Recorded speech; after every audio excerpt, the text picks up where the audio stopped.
You join your father's holding company. Not at the bottom. You are not naive about this.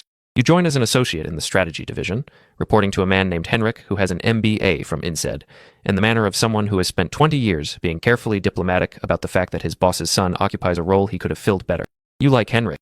He is precise and generous with his knowledge and says nothing about the situation except through a slight, controlled tightening around the eyes whenever your father calls the office directly. You feel guilty about Henrik in a way you cannot fix. You do your work and hope the work speaks for itself and understand that in this office it never entirely can. Your work is actually interesting. The holding company has stakes in 12 businesses across 4 continents, a Norwegian shipping logistics firm, a Portuguese real estate developer, 2 Kenyan fintech startups, a German media company that owns regional newspapers that are all losing money for reasons everyone understands and nobody wants to say out loud. You spend 6 months doing due diligence on a potential acquisition in Vietnam. You travel to Ho Chi Minh City 3 times. You drink iced coffee on a plastic stool outside a banh mi shop at 7 in the morning and feel something you do not feel in Geneva or London or Dubrovnik. Anonymity. Nobody knows your father here. You are a man with a laptop and a per diem. It is the closest to ordinary you have felt. Salary, 90,000 euros per year.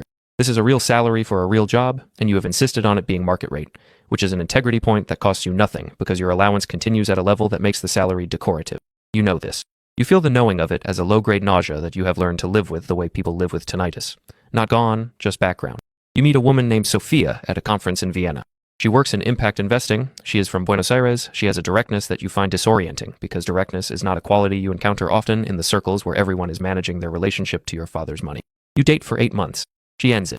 She says, gently but completely, that she cannot tell which parts of you are you and which parts are the money. She is not wrong. You cannot tell either. This is the honest reason the relationship fails, which takes another year to admit. Level 5, the excess. There is a period. You will refer to it later, in the vocabulary of recovery, as the period. At the time, you call it your life. You are living in a penthouse in Dubai. Your father's, you are using it while he uses the Monaco apartment. The penthouse has a pool on the terrace that you use twice and a kitchen that you use never. Dinner is restaurants. Breakfast is delivered.